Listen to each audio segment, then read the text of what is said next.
Good evening. My name is Lintang Sihnugraheni from English Education Department in UKDW. In this time, I will talk about the journal. The title is Ethics in the Educational Research by Leston Brian Shawa.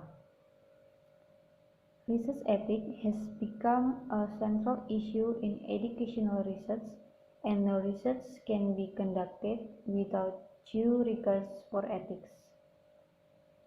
Therefore, data collection for an educational research project can only begin after ethical clearance has been requested, approved, and an ethics clearance certificate has been issued. Since research ethics is a central issue in educational research, this chapter will present an overview of foundational knowledge that inform ethical practice, key issues to consider in research ethics, and the process request for ethical authorization. Ethics in this case is a profession.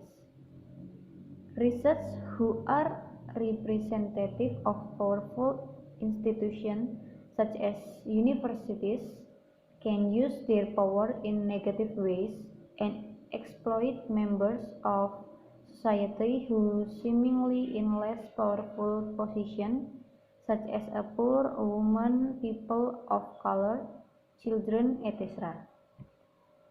It is therefore important for all researchers, especially those who work directly with humans, to carefully identify possible ethical risks and to take the necessary measures to reduce those risks. Of course, many ethical issues only appear during the investigation and cannot always be anticipated. Besides, ethical issues are not always clear and are often controversial. Ethical standards also differ depending on the type of the research carried out. Based on Burgess 1989, identified four ethical dilemmas that are relevant to educational research. There are research sponsorship, research relation, informed consent, and data dissemination. So the research sponsorship is a sponsor of research. Is any person or body that fund research or allows researchers access to data.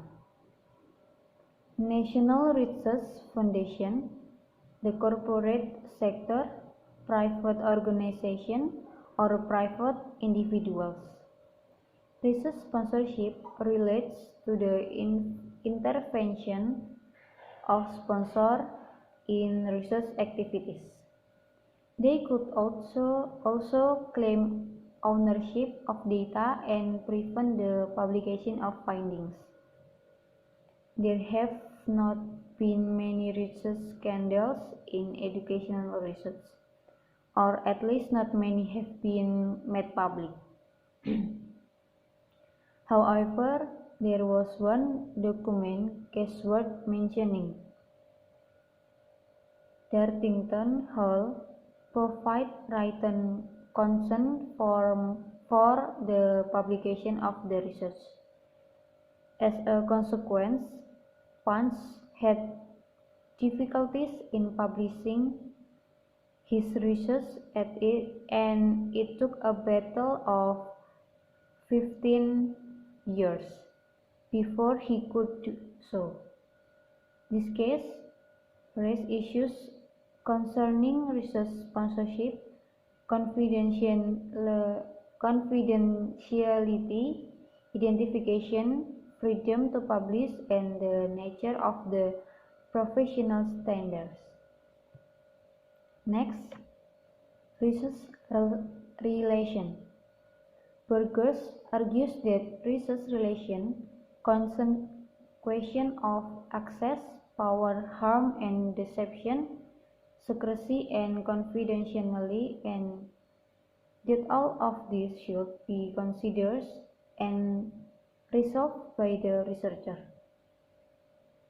Most educational researchers are associated with universities, and this produces a power differential when working with vulnerable vulnerable groups in society such as women, children, and those marginalized based on race, religion, sexual orientation, HIV/AIDS status, and so on. Ethical dilemmas related to research could be overcome through collaboration in participatory approach to research, whereby communities can be participate in many aspects of the research process, and where the benefit for both research participants and the researcher are negotiated. The third is informed consent. Informed consent holds a key place in research ethics, and consent in the voluntary consent of an individual to participate in research. Association point out that the first step in obtaining consent is for researchers to ensure that participants understand the process that they are engaged in. Why the participant is required, who will use the research findings, and how it will be reported. In case where cultures adopt a collective approach to consent, this needs to be respected by researchers. If research is done in public school, then permission must be obtained from provincial department of education. And in this case of minors, the consent of parents or guardians is required. Ultimately, the research has the responsibility to apply this principle. The last is data dissemination. One of the advantage of member checking used in qualitative research is that it allows research participants to comment on both interview transcript and interpretation of interviews. This mitigates the possibility of misrepresentation of participants by researchers. Data security and the ethics around data dissemination are normally taken into consideration by ethics committees in universities as part of ethical clearance process.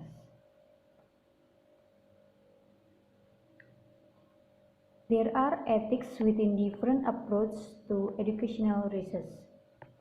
First is they are ensure their research is trustworthy or valid and reliable. Second is that their findings are based on evidence. Third, that their arguments can be justified. Fourth, that they follow acceptable guidelines for researching within the chosen research paradigm.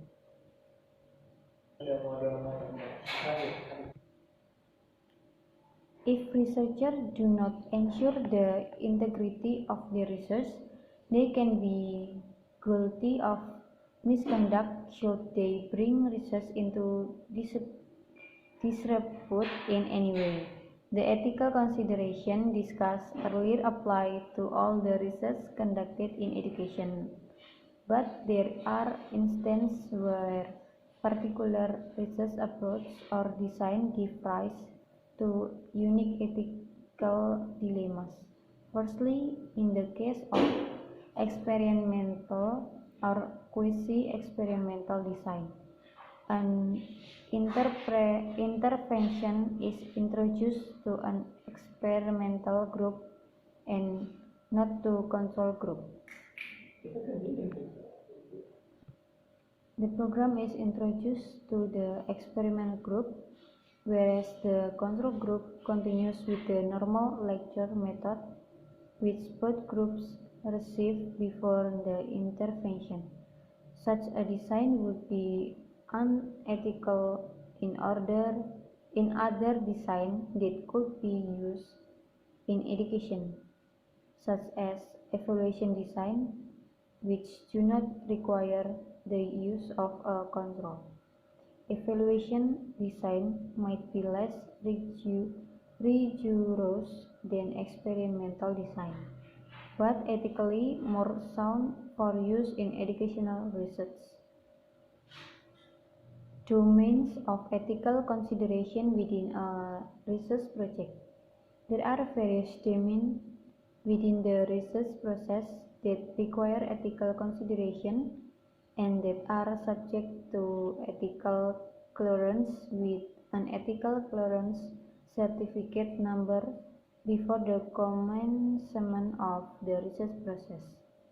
This section of the chapter presents the domain of the research that involve ethical consideration and discuss what is expected of researcher within this consideration.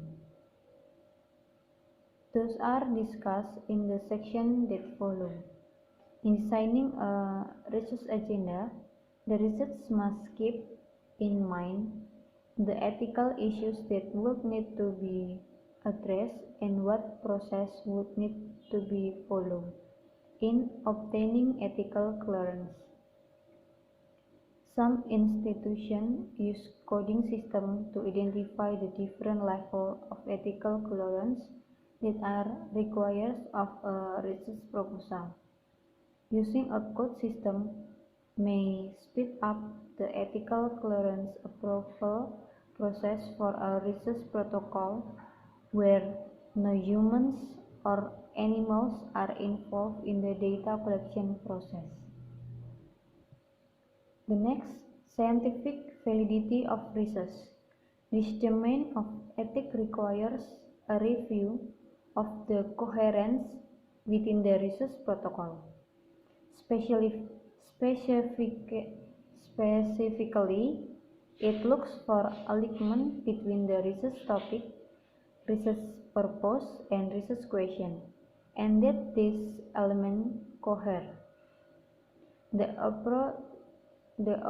appropriateness of the participants and the process of sampling needs to be spelled out so that there is an alignment between the information required for the answering of the research question and the source of this information.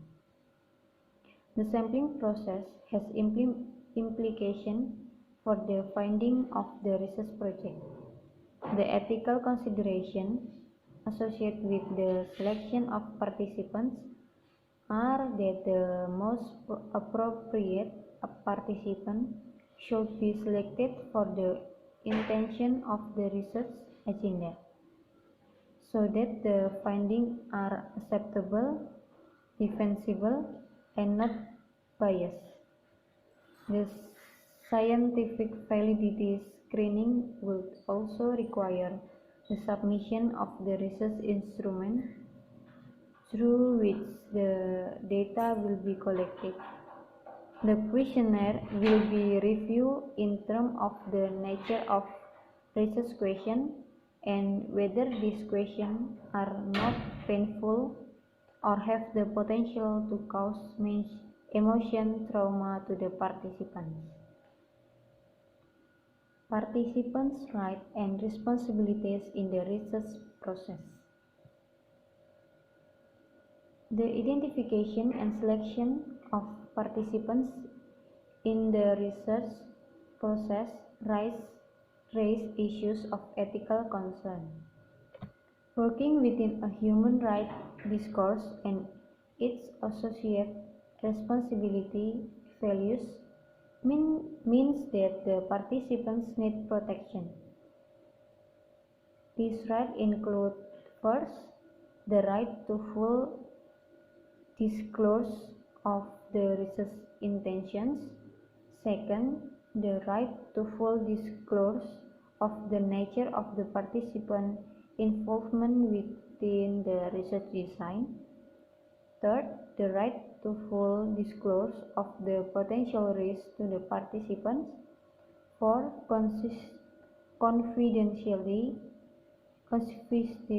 confidentiality of information provided by participants. The last is the ability to withdraw from the research process without any consequence to the participants. They consent to the ethical permission of application to know who the participants. There is special categories of the participants. This vulnerable group of the participants include, among others, children, persons who are intellectually or mentally impaired, persons who have experienced traumatic or stressful life circumstances, persons who are HIV positive, persons highly dependent on medical care, and persons in independent or unequal relationship. The ethical consideration when using this group of participants revolve around, first, the protection of the anonymity of respondents. Second is the confidentiality of the information provided by these participants. Third, the prevention of social stigmatization. Fourth, the prevention of victimization. The last, support services that need to be put in place to support adverse reaction to participation. Data collection and data management. There are two folds of the ethics of associated with data collection. There are the nature of the data and the management data collection. The situation of the nature data are collect data without permission from the participants, using stimuli for experience of stressful. The participants asked to commit with regret or self-respect. The last, research using any form of deception. The second ethical consideration with data collection is the management of the data once collected. The response to this question may influence participation in the research process, and the participants have the right to refuse to participate in the process based on the response. Gatekeeper permission and consent from participants. Access to research sites is a controlled activity. Researchers are not at liberty to enter a research site and conduct research without receiving permission to conduct the research.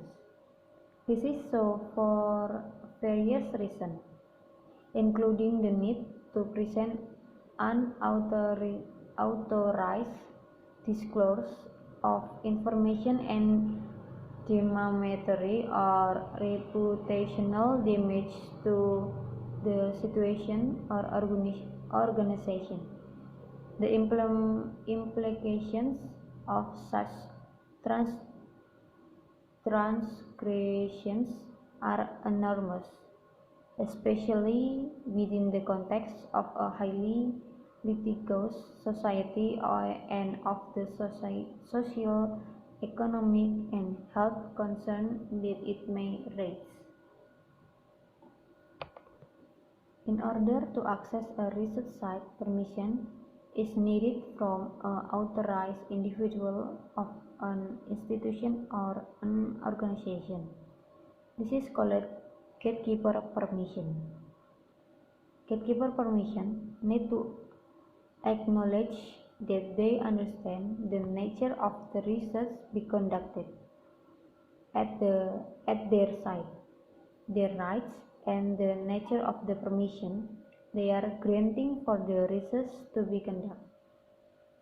Consent letters are participant specific, meaning that each participant must consent to take part in the research process with the understanding of his or her roles, responsibilities, and rights within the research process. These contact details are used for verification by the participants as well as to lodge any complaints or concern or report any transgressions that may occur during the research process. This information letter must be handed to the participant for his or her reference. Accompanying the information letter is a consent from that the participant completes, sign, and hand over the researcher as a record of informed consent by the participants. This means that the information letter and the consent form must be on separate page. The consent letter is a declaration that the participants understand the research process and his or her right, including the right to refuse participation or to withdraw from the study without any consequence. Other consideration in the ethical process. Research is conducted to produce knowledge. Hence, the dissemination of research findings and their implications is a crucial step in the research process.